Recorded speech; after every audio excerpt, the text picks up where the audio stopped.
Boa noite, pessoal. Tudo bem?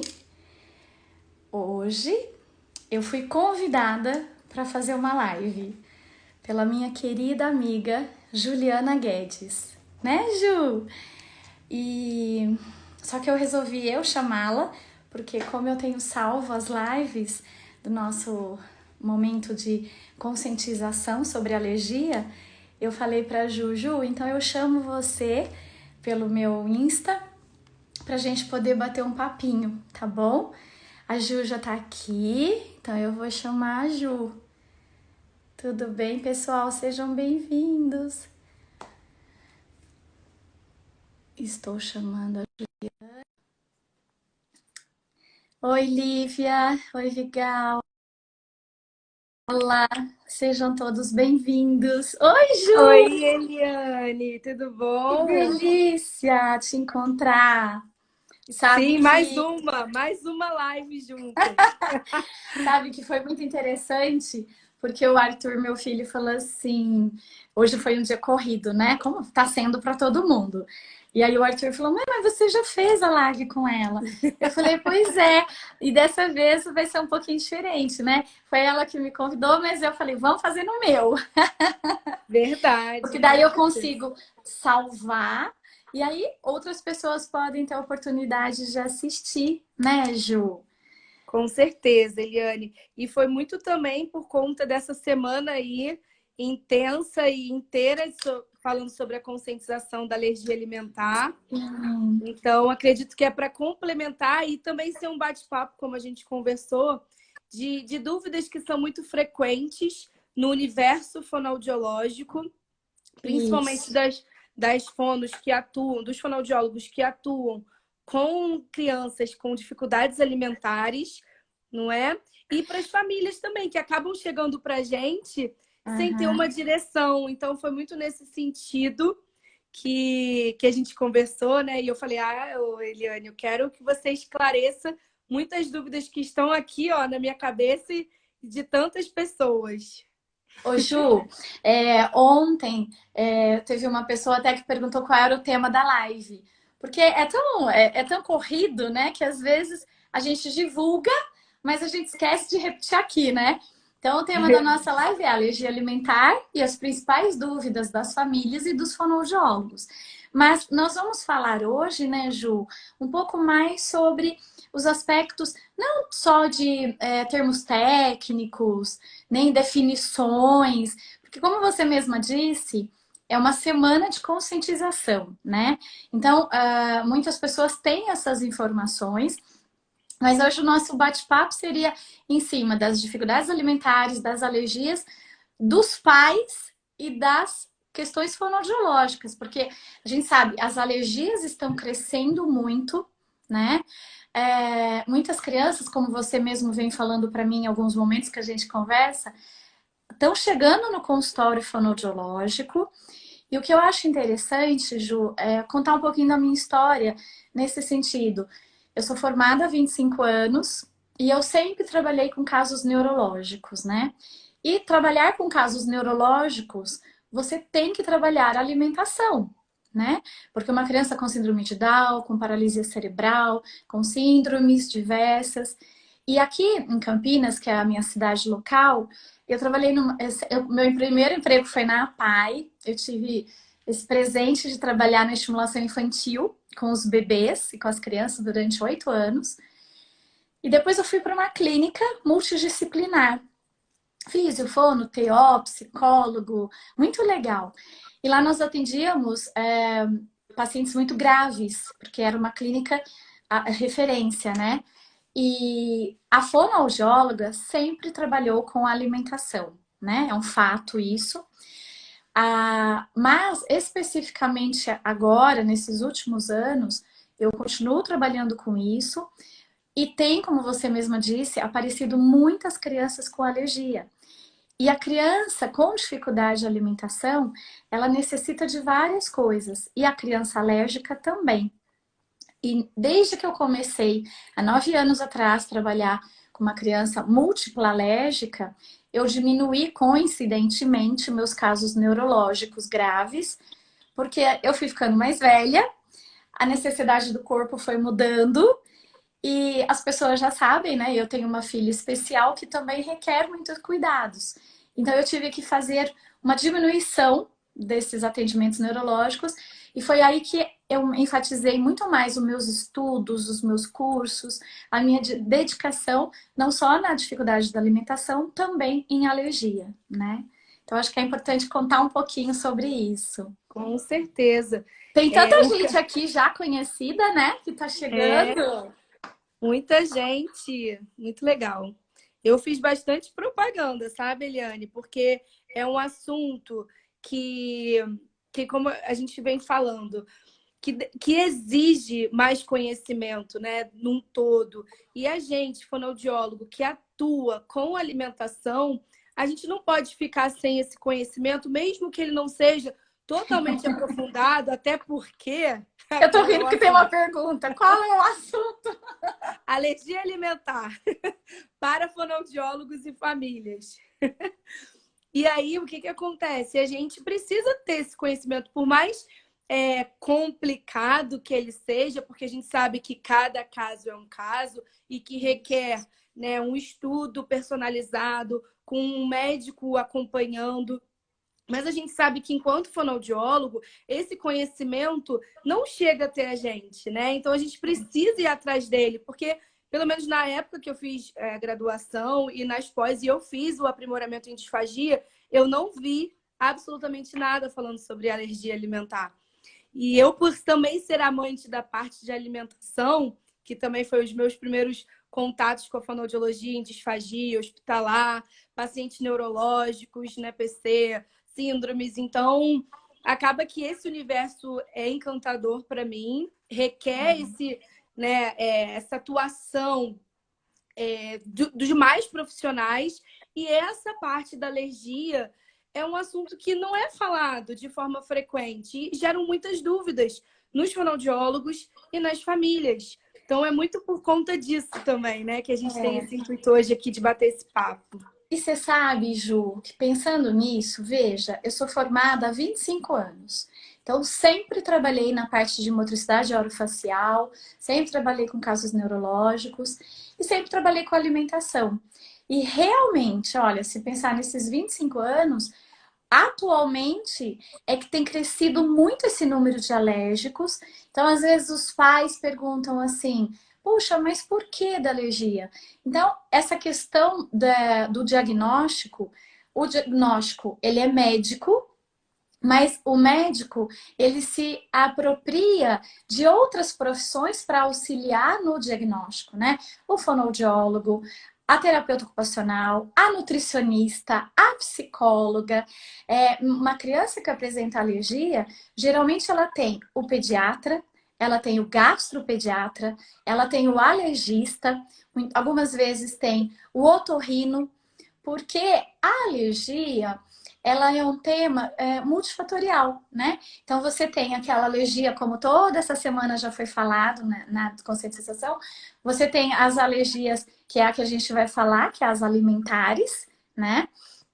Quais são os alérgenos que mais causam alergia? Então, na primeira infância, leite, ovo, trigo e soja, né? Isso acontece na primeira infância.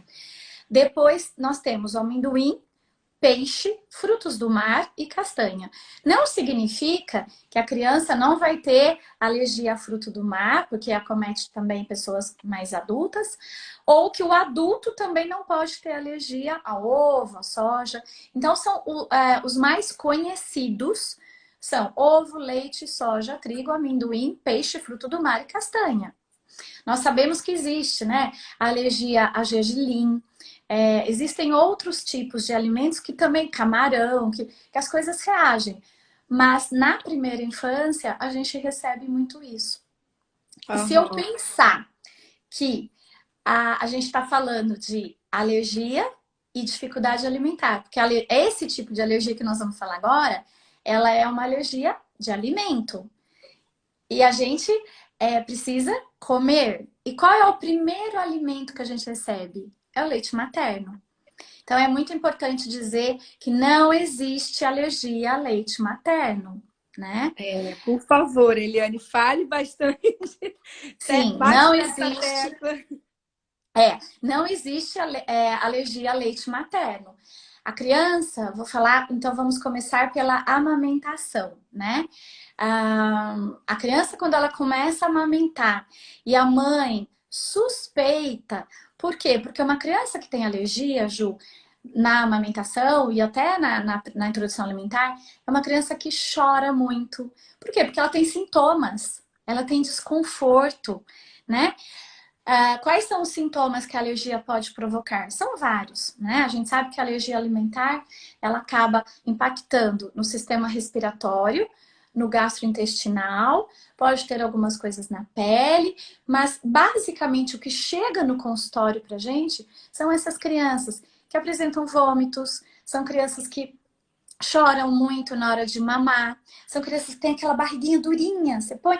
É tão interessante que os bebês, pode ser bebê assim de 12 dias. Você põe a mãozinha, a barriguinha tá dura, tá hipertônica, né? Então, a mãe quando suspeita, ela fica com tanto medo, porque a alergia, ela impacta muito uma família, né? Você recebeu o diagnóstico de que o seu filho tem uma alergia, eu sempre digo que os diagnósticos geram medos, né? E aí, esse medo não pode te paralisar, né? Então, acho que a intenção das lives é essa, é a gente levar informação para que você busque profissionais, que você busque uma equipe multidisciplinar que vai acompanhar. Então, a primeira pessoa que recebe essa criança é o pediatra. Então, nesse momento, quando a mãe chega para o pediatra e fala assim, olha, doutora, ele chora muito na hora de mamar, ele demora muito no peito, ele regurgita bastante. A gente sabe que existe o refluxo fisiológico e existe a doença do refluxo. E o pediatra tem que ter esse olhar cuidadoso para que, se necessário for, ele encaminhar para um gastro, ele encaminhar para o imunologista, né? Eu tenho entendido com essa pandemia que nós precisamos ter essa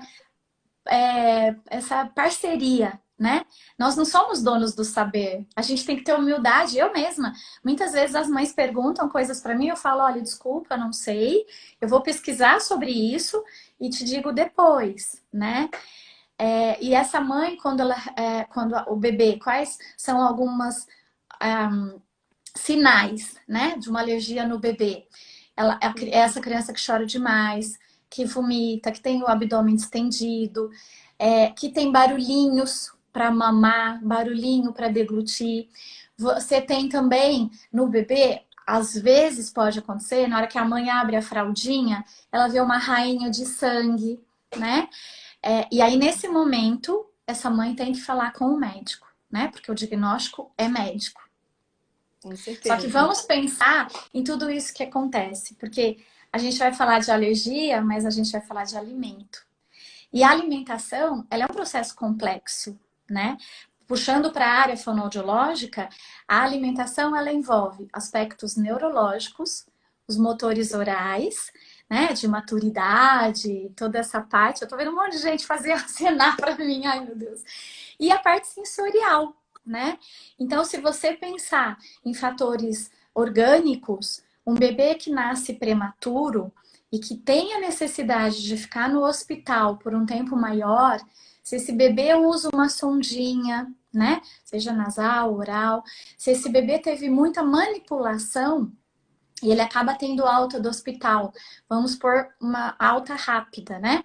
Em 20 dias, ele perdeu bastante das experiências, porque comer é uma ação aprendida, né? Ela envolve o prazer, as experiências, a segurança e a nutrição. Então, meu bebê nasceu, ele vem para o meu peito, ele mama e vai desenvolvendo. Então, ele mexe lábio, língua, bochecha. Ele tem que ter a coordenação da sucção com a respiração e deglutição. E aí, se você tem alguma alteração, não só nisso, mas também uma irritabilidade gastrointestinal, uma alteração na microbiota, como vários médicos, vários nutricionistas já falaram muito dessa importância, ele vai reagir. E qual é a comunicação do bebê? É o choro, né? E aí essa mãe, ela precisa realmente nesse momento de um amparo. E se o pediatra encaminha para uma avaliação fonoaudiológica, nós podemos, Ju, minimizar até mesmo as consequências dessa alergia no sentido de é um bebê que se a gente, lógico, todo mundo fala muito da pega, mas não é só a pega, né? Eu preciso ver como é que essa criança está desempenhando essa função de extrair o leite. Como é que está a conexão dessa mãe com esse bebê no aspecto emocional, no aspecto do encaixe do peito dessa mãe na boquinha da criança? Ele tem um frênulo lingual encurtado? Então, se a gente focar só na alergia, a gente perde outras oportunidades. E nisso, o pediatra, ele pode auxiliar nesse sentido. Ele pode suspeitar de uma possível alergia, mas para isso, ele pode encaminhar para o fonoaudiólogo para uma avaliação fonoaudiológica. E aí, como por exemplo, hoje aconteceu. Eu recebi o encaminhamento de uma alergista em que essa criança tem um diagnóstico da esofagite eosinofílica, que é um tipo de alergia, que é uma inflamação, né, do esôfago, com aumento dos eosinófilos, que causa muito desconforto nessa criança na hora dela se alimentar. O diagnóstico é feito pela endoscopia. E aí a médica falou, olha, Eliane, eu queria a sua avaliação para ver se ela não tem nada motor oral, sensorial, alguma dificuldade mastigatória, para iniciar o tratamento medicamentoso.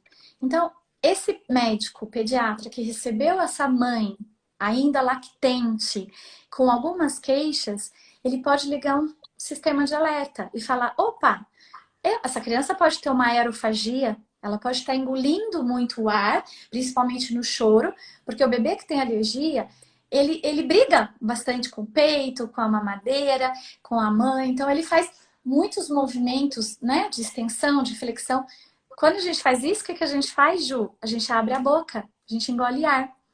E aí, se eu tenho um refluxo que pode estar querendo falar, oi, pessoal, tô aqui, o que que essa avaliação vai ajudar? Nós, como fonoaudiólogos, vamos adequar a postura, a pega, os ciclos, né? A própria hipotonia facial, como que essa mãe vai estar sentada. E aí sim, o pediatra e o imunologista, o alergista, ele vai eliminando, ele vai limpando, né? O nutricionista nessa hora entra para auxiliar com a mãe. Então, não se faz dieta desnecessária. Essa mãe não pode fazer uma dieta desnecessária. Então, a nutricionista nesse momento é muito importante. Então, a parte médica, ela tem que estar muito atenta a esses sinais iniciais de uma possível alergia que já pode aparecer sim na amamentação. Perfeito, Eliane. Eu fico aqui só babando tudo que você fala, porque é tão rico, né? Isso faz parte do seu dia a dia, mas a gente vê coisas assim, teoricamente mais básicas e que são tão importantes, pequenos ajustes que fazem toda a diferença. Não só pensando na questão medicamentosa, né? Mas nesses ajustes todos que você falou e que cabe a nós, fonoaudiólogos, enquanto conhecedores da parte de deglutição, de amamentação, junto, obviamente, com os outros profissionais, mas a gente poder dar um conforto maior para um momento de tanta incerteza e de tantos medos que já permeiam a vida dessa mãe, dessa família. Então, assim, eu fico encantada com cada palavra sua. E, Eliane, eu tenho uma pergunta que não está na nossa pauta, mas que é muito comum. Quando chega pra gente, você falou do refluxo, aquele bebê que chora muito. E às vezes chega pra gente, enquanto fonoaudióloga, com o relato de engasgo, né? Sim. Então, é algo que acaba chegando pra gente inicialmente, sem nenhuma suspeita de alergia, né? Então, mas chega pra gente, olha, esse bebê tá engasgando muito, fica muito irritado para comer, para mamar ou para comer quando já tá um pouquinho maior, já tá na introdução. E a própria introdução alimentar sendo um momento de muitas dúvidas e muito desconforto, não só para a criança, porque pode estar ingerindo algo que não está fazendo bem, mas para a família que fica irritada. E eu acho que esse universo talvez seja a maior dúvida das famílias e dos fonoaudiólogos em relação a isso, a esse relato de engasgo que chega para a gente sem o diagnóstico, entendeu? Aí, Ju, eu penso assim, eu recebo crianças que já vêm encaminhada pelos médicos. Então, quando essa criança vem encaminhada, o médico já tem uma suspeita, né? A suspeita é dele, né? Normalmente eles não me falam, eles pedem uma avaliação fonoaudiológica. Agora, quando a criança chega, primeiro na fono, porque saiu do hospital, não está conseguindo, já passei na consultora de amamentação, mas continua não funcionando as orientações. Então, estou aqui porque a médica tal pediu para estar aqui. Essas dificuldades da coordenação da sucção com a deglutição, existem crianças que podem ter alergia e desenvolver isso também. Porque o que acontece? Todas essas alterações gastrointestinais, da microbiota, está relacionado com a questão da alimentação. Então, se a gente pensar no bebezinho que nasceu, que ele tem que desenvolver uma maturidade neurológica, uma maturidade motor oral, alimentar, a gente sabe que isso tudo vai se modificando através das experiências vividas, né? Ele vai ganhando corpo, não corpo físico, mas corpo de condições maturacionais. Uma criança que tem um refluir, que não necessariamente precisa ser para fora da boca, mas ele pode ter um refluir que vem até o esôfago, ele tem sintomas mais ácidos, né? Então, mesmo que esse leite, seja materno ou seja fórmula, ele vai subir, vai voltar, se ele não pôs para fora. Com isso, ele vai criando uma memória, né? Uma memória de desconforto, uma memória ruim. Ele pode ainda ter, junto a isso, com os engasgos, essa questão da inabilidade motor oral. Então, por isso a fono precisa estar avaliando isso. E aí sim, se eu tenho a suspeita de que essa criança pode ter uma possível alergia, eu entro em contato com o pediatra e falo, doutor, olha, já estou trabalhando com essa criança, já mudei postura, já mudei a mãe, fiz a massagem, o bico dela tá ok, a boca dele também tá ok, o encaixe tá bom, esse fluxo até que já tá melhor, né? O controle de sucção, deglutição. Tem uma suspeita, o que o senhor acha? E aí é o médico que vai definir isso, né? Ou, como você falou, chega pra gente, a gente não sabe. Eu acho que primeiro, Ju, a gente precisa ter uma anamnese muito bem feita, né? Colher todos os dados de gestação. Já existem estudos que comprovam a questão do sabor, do paladar, que é passado da mãe através do líquido amniótico, né? Então, a medicina está evoluindo muito nessa pesquisa. E se você não fizer uma anamnese muito minuciosa, você acaba perdendo, às vezes, informações importantes. Eu tenho uma mãe que é de uma família japonesa, né? Eles são muito sérios, muito fechados. A anamnese, eu tive que fazer a anamnese em 2 tempos. Aí eu tive que fazer a anamnese, às vezes, a mesma pergunta, de formas diferentes, porque eu percebia que ela não queria me contar que ela já tinha passado no gastro, o gastro já estava suspeitando, porque ela já tinha feito 1 mês ou 2 com a consultora de amamentação, e a criança já estava com quase 3 meses, quase já desmamando e não melhorava. E aí eu disse para ela, olha, eu preciso sim que você volte a esse gastro, que a gente converse, porque se você recebeu essa criança que engasga muito, Juliana, você precisa ver o que pode estar levando essa criança a tanto engasgo. É essa inabilidade motor oral? É uma disfagia? O que é essa prematuridade? Porque a gente sabe que os fatores orgânicos, como eu falei lá no comecinho, eles podem influenciar nisso, né? Não necessariamente é regra, mas a gente sabe que influencia. Então, se eu tenho dúvida, eu começo o atendimento, eu começo a atender essa criança, e eu vejo que o meu atendimento não está surtindo tanto efeito, eu vou investigar isso melhor. E aí sim eu entro em contato com o médico para fazer o encaminhamento. Perfeito, perfeito.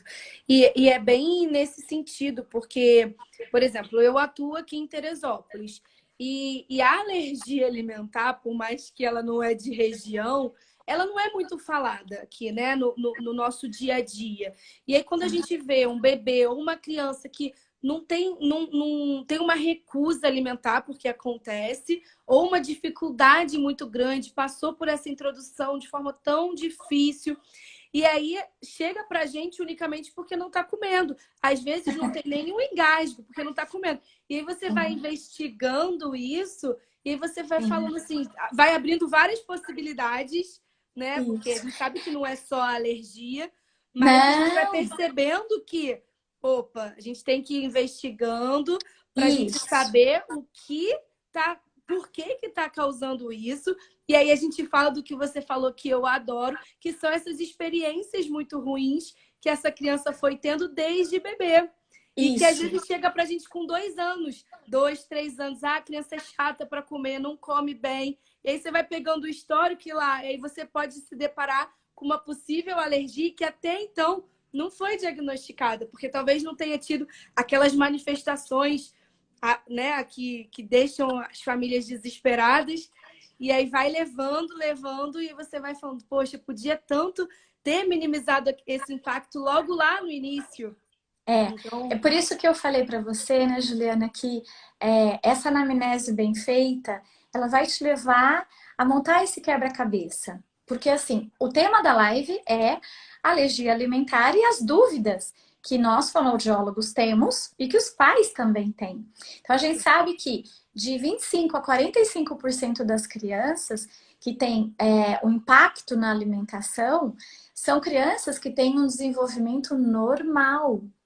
Esse número sobe para 80% quando eu tenho uma criança neurológica, né? E de 5 a 10% eu tenho, no aspecto geral, crianças com recusa e dificuldade de alimentação de forma grave, né? Nesse momento, Juliana, eu vejo assim, falar da amamentação, então a gente já falou um pouco. Não existe alergia ao leite de materno. O início, a introdução de fórmulas, é uma das coisas que pode sim levar ao desenvolvimento da alergia. Então, é muito importante no hospital os médicos, os enfermeiros conversarem com a nutricionista e com o fonoaudiólogo, né? O Hospital Amigo da Criança tem essa tendência, tem essa parceria. Então, introduzir fórmula nas crianças no hospital, às vezes é mais fácil, mas é mais perigoso. Eu sempre digo, nem sempre o caminho mais curto é o caminho melhor. E e a aí, gente quando acaba vendo começa. isso de forma muito frequente, né, Eliane? Sim, é. Então, a questão de fórmulas, né? Esses tempos eu fiz uma avaliação online. A mãe falou, Eliane, eu tenho 10 latas de leite aqui na minha casa. Porque o que acontece? Com a história da chegada da pandemia, as mães das crianças alérgicas, e não só as alérgicas, mas do autismo, qualquer pessoa que tem uma necessidade especial, a gente tem muito medo. Eu falo porque eu tenho uma filha com necessidade especial, a gente tem muito medo de ter que ir até o hospital. E aí, nem sempre a gente consegue ter uma acessibilidade rápida ou fácil com o médico, com quem está te acompanhando. E aí, de repente eu ouvi que o filho da vizinha que tinha alergia tomava o leite tal. Aí eu mando meu marido na farmácia comprar o tal do leite tal. Só que nem sempre o leite tal é adequado para o teu filho, né? Então, essas trocas de fórmulas que é feita por tentativas, até mesmo por indicação às vezes médica, para acertar qual é a fórmula que vai dar certo com aquela criança, ela ainda passa por um período de causar sintomas nessa criança. E aí, como você falou, de repente essa criança já desmamou, essa criança já está na mamadeira, ou essa criança já está na introdução alimentar, ela generaliza isso, porque ela tem sintoma. ela tem dor, ela chora, ela tem distensão abdominal, ela tem cólica, ela tem gases, na hora de fazer cocô é difícil. Então, isso é para criança. Mas você imagina, Ju, o trauma que essa mãe também tem. Então, a gente Com também tem certeza. que olhar para essa mãe, porque na hora que ela troca o leite, um relato muito comum das mães no consultório é: ah, eu troquei para tal leite, depois de 8 dias voltou tudo de novo. Por quê? Porque a alergia, principalmente nas crianças pequenas, ela realmente precisa de um acompanhamento mais próximo. Os imunologistas falam muito de não se fazer a dieta justamente por isso. Porque a dieta tem um tempo para você observar qual é o resultado que essa criança vai ter. Porque se o médico tirou o leite, ele tirou a soja da mãe e a criança precisa, ainda reage, o raciocínio é outro. Então tá, ok, não vou deixar essa mãe desnutrida. Então as trocas das fórmulas também são fatores que prejudicam ainda mais os sintomas dessa criança, e puxando para a parte da fono, é onde chega as dificuldades e a recusa alimentar, né? Então, se esse bebê chegou para você com 7, 8 meses para fazer uma introdução, porque ele vai chegar com isso, ele não vai chegar para você com 6 meses e um dia, né? Muito. Normalmente, as mães hoje com a tecnologia, elas leem, elas entram no Google, existem grupos de mães.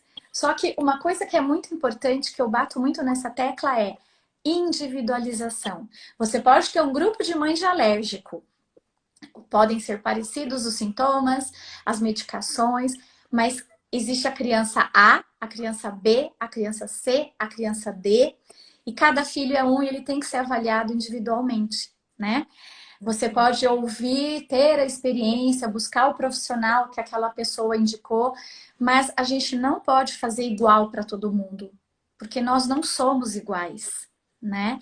Então, essa criança que chegou para você com 8 meses com uma introdução alimentar com dificuldade, você pode sim pesquisar se lá na amamentação houve algum problema. Existe um número muito alto de crianças que sim, que tiveram uma amamentação com muita dificuldade e que apresentam dificuldade na introdução alimentar, mas não é regra, né? Não é 100%. Assim como eu tenho criança que tem alergia e tem disfagia, tem criança que tem alergia e não tem disfagia. Eu tenho crianças, as crianças, os bebês alérgicos, né? Por que essa multidisciplinariedade? Eu tenho encaminhado bastante para fisioterapia. Por quê? Não só pela questão motora, mas pela osteopatia, mas a gente sabe que um bebê que apresentou por 4 meses muitas distensões, muitos sintomas da alergia, ele é um bebê que chora muito. E o choro, Juliana, é uma coisa muito impactante na vida dos pais. Nenhum pai quer que o filho chore. E às vezes é um choro de sofrimento, é um choro doído, né? Hoje os bebês choram com lágrimas. E olha, eu confesso para você que quando eu vejo na minha sala um bebê chorando com aquela barriguinha durinha, eu também fico, mas eu me controlo porque eu sou profissional que tenho que interagir e acalmar, acolher essa família. Mas esse bebê que está com tanto choro, é natural que ele possa até ter um atraso motor, porque é um bebê de colo. Ele é um bebê que ele acalma no colo da mãe, ele sente o cheiro, o batimento cardíaco da mãe. Então, é comum eu receber bebê com 8 meses, com dificuldade de introdução alimentar, que teve a PLV, que é a alergia à proteína leite da vaca, que está com dificuldade na introdução alimentar, mas que não senta sem apoio. Um bebê com 8 meses, ele tem que estar sentando com apoio. É óbvio que a gente não precisa ficar naquele marco do desenvolvimento. Não, agora ele tem que segurar o pescoço, agora ele tem que segurar o tronco, agora ele tem que gatinhar. Agora tem... Claro que não. O desenvolvimento depende das experiências que são vividas. Mas, se eu tenho um bebê que tem alguma alteração, alguma patologia, esse bebê, eu vou acolher ele mais. Que é o que eu faço com os pais. Né? Os pais falam para mim, eu fiz isso errado. Não tem certo e errado, você fez o seu melhor possível. Porque só quem tem é que sabe, você tem um filho que vomita o tempo todo, um bebê que na hora que você abre a fralda tem uma rainha de sangue, um bebê que chora muito e um bebê ainda que não come. Porque se eu pensar que a alimentação é um processo complexo, depende de tudo aquilo que eu já falei, é uma ação aprendida, mas ela é prazerosa, ela é gostosa. Então, na nossa cabeça é, como é que esse bebê não come? Né? Os avós chegam muito lá no consultório e falam assim, nossa, mas na época que eu criei meus filhos, não tinha nada disso. Por que que agora tem? Direto. Então eu também acredito muito nos fatores alimentares, nos aspectos de estresse, né? Tem uma pergunta aqui, o que é a APLV, né? Alergia à proteína ao leite da vaca. E E nesse outra pergunta. sentido, Juliana, uma coisa que é importante também é a gente diferenciar o que é alergia do que é intolerância. Perfeito. Chegamos à Alergia, pergunta. alergia, ela está relacionada com o sistema imunológico. E ela a criança para ter alergia, ela tem que ter sintoma, né? Ela tem que ter o sintoma na pele, ou gastrointestinal, ou respiratório.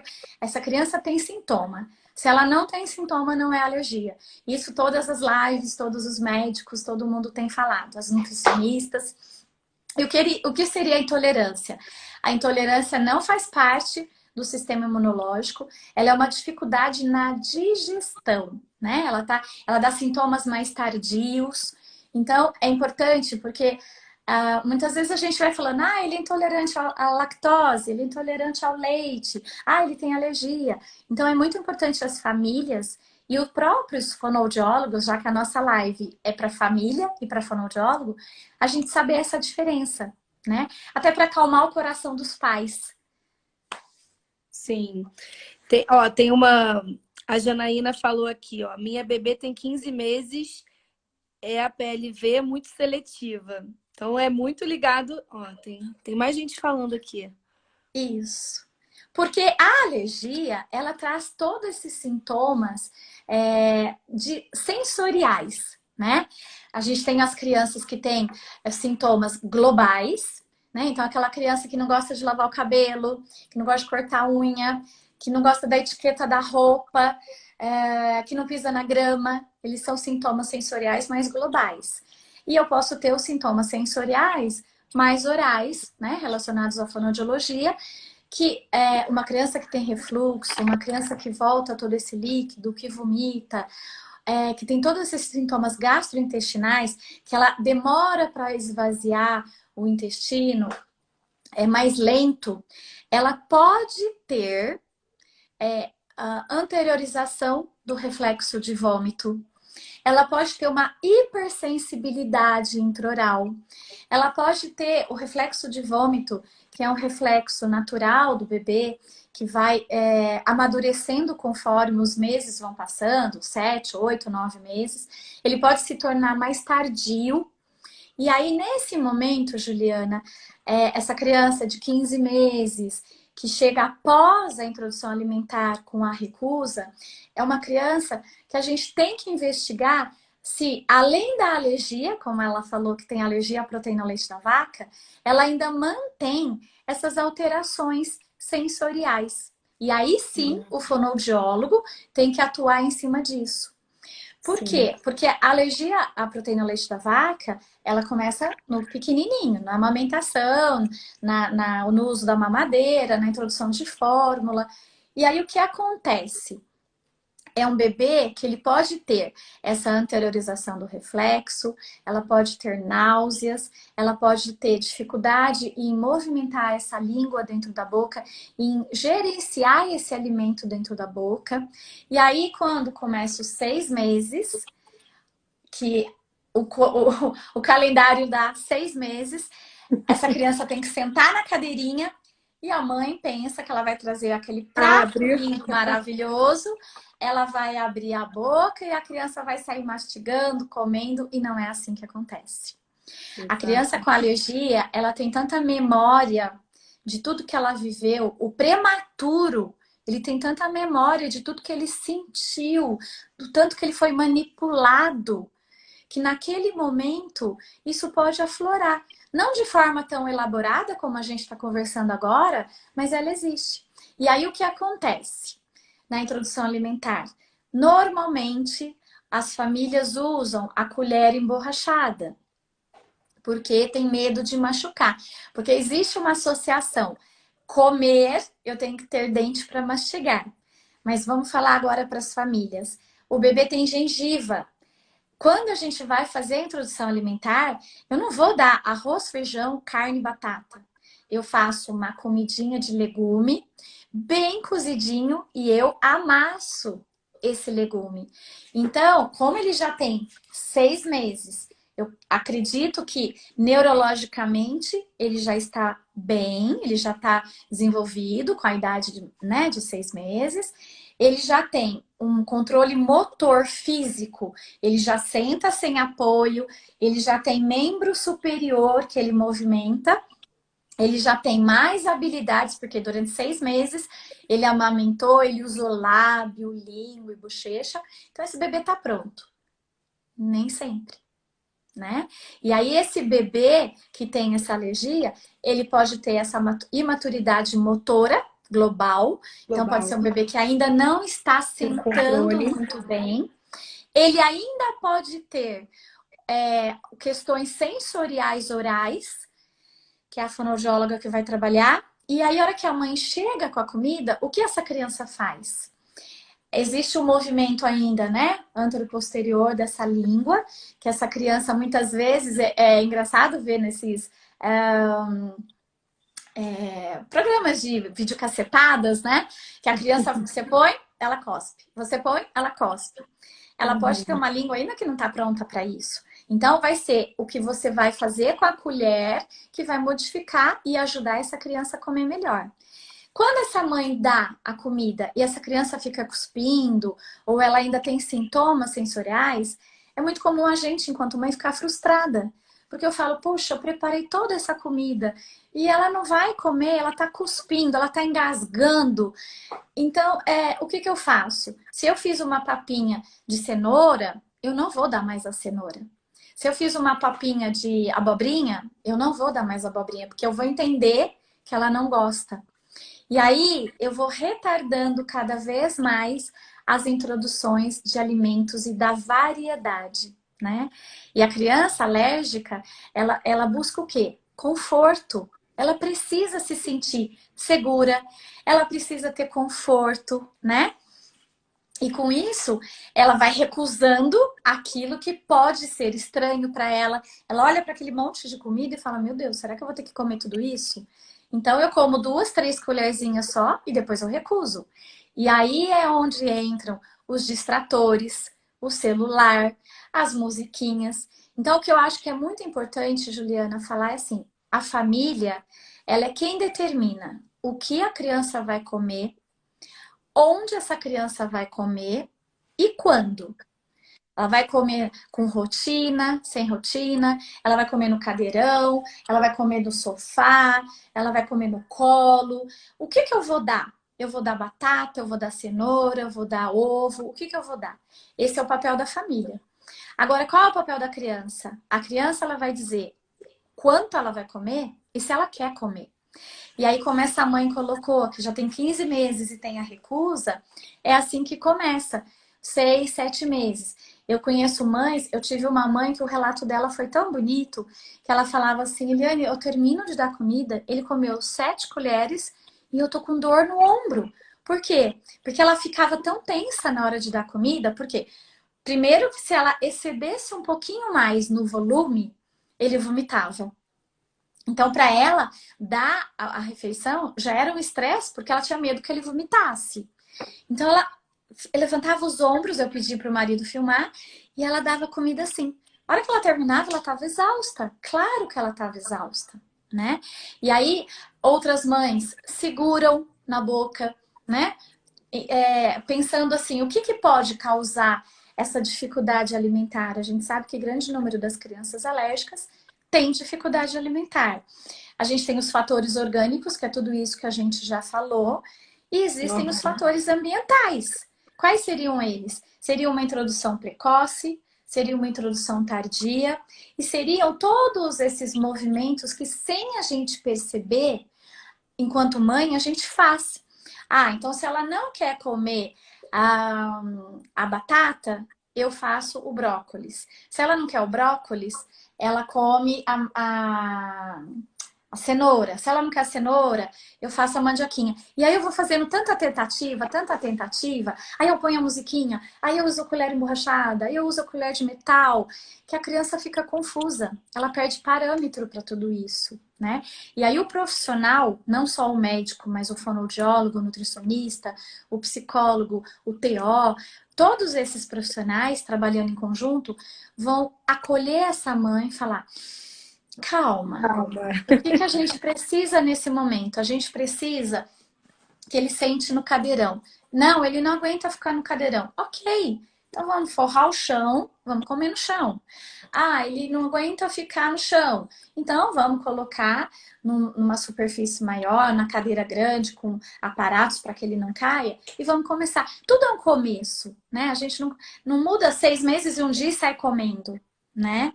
Então, Perfeito. essa mãe, ela precisa receber orientação, porque com 15 meses, como essa mãe colocou, o que acontece? Ela, imagina, é uma criança que já tem mais de 1 ano e meio.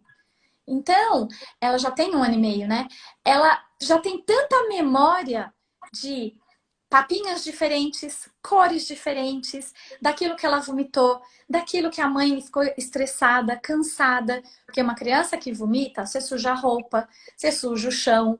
Essa criança que recusa, que empurra, porque aquilo em algum momento trouxe um desconforto para ela, o momento da alimentação vira um estresse para a família, não só para a criança, né? Exatamente. E aqui tá, eu não lembro agora quem falou, mas falou que chega a chorar. É a Janaína mesmo. E aí, Eliane, vem muito que é o que chega pra gente e o que a gente também tem que saber orientar, como você falou, porque a criança já tem todas as dificuldades dela, as experiências negativas dela, no nosso tema aqui, causado pela alergia e as suas outras questões, e essa família que também tem experiências, quer dizer, a expectativa da introdução alimentar ser muito boa, ser da forma como você narrou. Ah, chegou 6 meses, o calendário, sentou no cadeirão ou onde quiser, abre a boca e vai comer tudo. Só que a gente sabe que as experiências não permitiram isso e essa família se frustra nesse momento e aí começa a vir essa luta, começa a vir as culpas maternas e o desespero para nutrir aquela criança. E aí Sim. fica um cenário caótico, né, Eliane? Eu É. acho assim, já são 8h18. Ai, meu Deus. Pois é. Eu acho que a gente podia agora falar, Eliane, dessas orientações. Por Ah, exemplo, ó, teve gente que perguntou quando que eu suspeito de alergia. Então, assim, os caminhos, claro, tá. sabendo que cada caso é um caso, mas assim, para dar um norte também a essas Sim, famílias, dessas crianças que sim, têm essa dificuldade, né? sim. Então, vamos pensar. A criança que tem alergia, como é que é feito o diagnóstico? O diagnóstico são 4 pilares: história clínica, exame, a dieta e o teste de provocação oral. O diagnóstico é médico. Os profissionais vão auxiliar nesse diagnóstico. Então, o bebê, quando é que a mãe pode suspeitar de uma possível alergia? Porque existem as comorbidades, né? As associações. O refluxo é uma alteração que a gente sabe que ele é fisiológico, mas ele pode virar a doença do refluxo. Então, se o bebê tem muito regurgitamento, tem o abdômen muito distendido, ele chora muito para mamar, ele briga muito com o peito, ele demora muito para amamentar. Eu acho que são indícios que você deve sim conversar com o seu pediatra. Foi para mamadeira, tá usando fórmula. Geralmente quem indica a fórmula é o pediatra. E ele vai indicar a fórmula por algum motivo, né? Então, se ele tem a suspeita da alergia, quem vai direcionar isso geralmente é o pediatra, né? Então, a mamar no seio é diferente de mamar na mamadeira. Então, algumas daquelas dificuldades que ele tinha na amamentação, no seio materno, ele pode ter na adaptação da mamadeira, nas trocas do bico. Eu tenho crianças, Juliana, com alergia diagnosticada, que tem 7 meses e às vezes usa o bico ainda de 4 meses ou de 6 meses. Óbvio que a gente tem que ter noção, como eu falei, do desenvolvimento motor, do neurológico, do funcional, mas eu preciso ver aquilo que funciona. E essa mãe, por exemplo, ela perguntou para mim, ele já tá com quase 7 meses, vamos trocar o bico? Mas ele é uma criança que teve muito sintoma. Então, nesse momento, eu não mexi no bico ainda. Então, eu falei, vamos melhorar um pouco mais. A médica acabou medicando. Então, ele ainda tá numa parte de medicação. Então, na mamadeira, o fonoaudiólogo tem que ter essa observação. Porque o que acontece? As mães chegam, eu sempre falo, traz o utensílio que você usa para dar mamadeira. Não é incomum elas terem 4, 5, 6 tipos de mamadeira e de bico. Você entende? Então, são sinais que você pode ter. E na introdução alimentar, a introdução é sempre um pouco mais fácil, porque a criança que tem muita dificuldade na introdução, se você investigou e ela teve histórico de alergia à proteína do leite da vaca, foi prematura, você fica mais atento. Se essa criança não teve um histórico nenhum, como você falou, porque chega a criança que não tem histórico nenhum. Sim. E aí você, fazendo o seu trabalho de fono, essa criança está desenvolvendo bem as habilidades contingenciais referentes à mastigação, deglutição, mas ela ainda continua tendo alguns sintomas. Eu acho que daí o profissional é que tem que pedir uma avaliação com um gastro ou com um alergista, né? Porque a gente sabe, falar da alimentação, a gente sabe que tem na alergia todos aqueles aspectos, né? Que sempre fica a questão nutricional. Só que eu preciso ter, além do nutricional, eu preciso ter as experiências, a segurança, porque eu não vou colocar uma criança alérgica em risco, e o prazer, porque essa criança precisa descobrir que comer é prazeroso. E aí eu gosto muito de tudo que eu aprendi nos meus estudos, com a Suzane Morse, por exemplo, que é uma referência para mim, com a Patrícia Junqueira, com a Patrícia Diniz, com grandes pessoas que eu estudo e aprendo muito, que a gente tem os pilares, que é tolerar. Então, a criança, na hora de comer, ela precisa pelo menos tolerar ver essa comida, interagir, cheirar, tocar, lamber e comer. Comer é o último passo. Só que na angústia dos pais, os pais querem o último para depois sendo os o primeiro. Então, a dificuldade alimentar. E aí a diferença de quem trabalha com a criança com alergia está nessa ação. Porque na hora que eu vou fazer essa criança tolerar, cheirar, interagir e tocar, eu preciso saber qual é o tipo de alergia que essa criança tem, a qual alimento essa criança reage, qual é o sintoma que essa criança tem numa desensibilização, numa reintrodução alimentar, né? Porque você tira o alimento alérgeno com o médico, né? Com a orientação médica. Aí ele fica um tempo, normalizou, aí o médico fala, Eliane, ok, pode reintroduzir esse alimento. Só que nessa hora de reintroduzir, essa criança não teve interação com esse alimento, ela não manipulou esse alimento, ela não conhece esse alimento. Então, ela recusa porque é um alimento novo, porque ela teve a restrição pela alergia. A criança que ela é alérgica, ela já tem um espectro muito pouco do que ela pode comer. O múltiplo alérgico, então, que são as crianças mais difíceis, mais desafiadoras, mais difíceis que eu quero dizer é em desafio, porque é uma criança que reage a muitas coisas. Ovo, por exemplo. Se você for no supermercado e olhar os rótulos, muita coisa vai ovo. Então, tudo que vai ovo, essa criança não pode comer.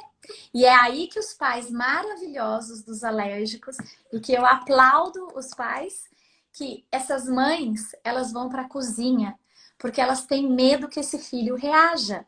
Então, ela vai fazer o macarrão, ela vai fazer o pão, ela vai fazer o bolo, porque ela sabe que aquilo a criança não pode comer. Então, assim, nesse momento eu sou encantada pelas mães de alérgicos. E é nesse sentido, Juliana, que o fonoaudiólogo precisa entender. Trabalhar com dificuldade de alimentação, sim. Mas a fono que trabalha com alergia, ela tem que saber um pouquinho mais. Os alimentos que eles trazem, não sou eu que dou. Eu não tenho nada na minha sala que vocês, fonos, que atendem MO, normalmente têm. Eu tenho o maior sonho, assim, mas eu não posso ter. Por quê? Porque essa criança pode reagir.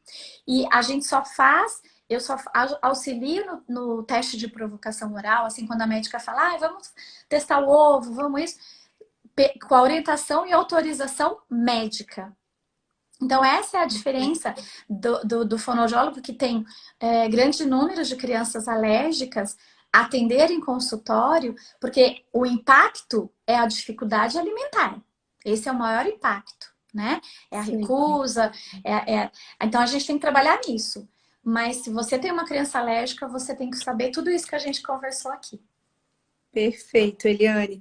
Eliane, eu queria fazer várias perguntas, mas o nosso tempo está acabando.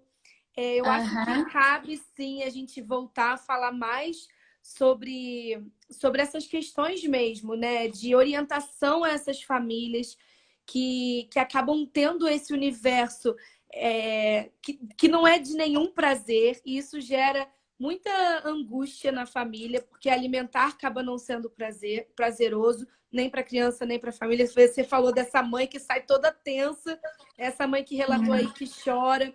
Então, muitas coisas a gente pode orientar, mas existe uma esperança, né, Eliane? É super possível ser prazeroso. E esse é o nosso trabalho também.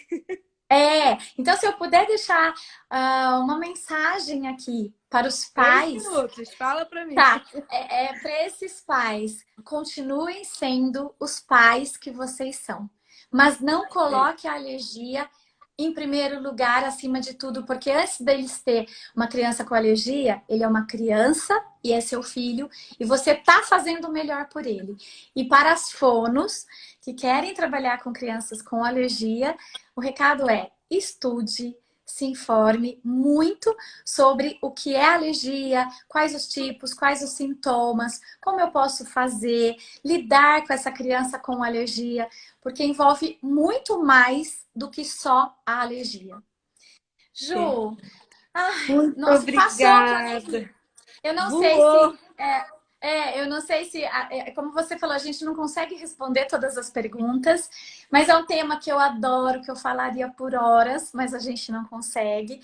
Então, eu espero que todas as pessoas que tenham ouvido nossa live tenham entendido um pouquinho do que a Fono pode fazer. É claro que não dá para a gente entrar em métodos, em formas de trabalho, porque nem é esse o propósito, mas que a Semana da Alergia Alimentar tenha plantado muitas sementinhas em vários profissionais, em várias mães, em várias famílias, em vários médicos. Porque eu digo, chega primeiro nos médicos, né? Verdade. Então, o convite foi seu. Eu agradeço muito, porque calhou, a gente já tinha falado antes. Então, muito obrigada por você ter feito esse convite e por estarmos juntas. Perfeito, eu que agradeço, Eliane. E vai ficar salvo no seu canal, né? Na Academia de Fono, para outras pessoas poderem ver e compartilhar essas informações tão valiosas com alguém de referência como você. Agradeço muito, Eliane. Um beijo a todo mundo aí. Sim, obrigada a todos que estiveram com a gente. Tchau, Ju! Beijo, obrigada, Eliane. Beijo! Beijo. Vamos tirar uma foto, né, Ju? Tiramos.